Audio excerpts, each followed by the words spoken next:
台就出親噶嘛，唔係擂台啊嘛，你明？所以我打舞台有一次喺國內，成龍同阿李連杰拍部西片，話兩個要功夫之王，跟住啲問我，你估成龍好打，因為李連杰好打？我都戇居，喂，你都你要問呢個問題啊？唔係我淨話咧，喂，人哋拍電影人咪打擂台啊？你話俾我聽，佢兩個邊個好打？對拍電影有咩關係？你話而家我兩個打擂台嘅，你可以問我，我答。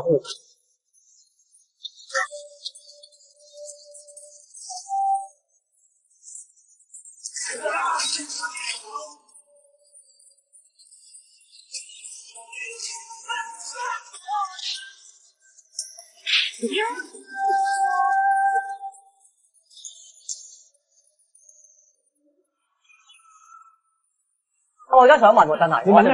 你講。如果佢哋而家真係打擂台，邊個打得好咧？以你哋兩個嚇，你又同佢咁 friend，你哋呢個唔係一個好嘅。我嗰個假設為咗就五個啦。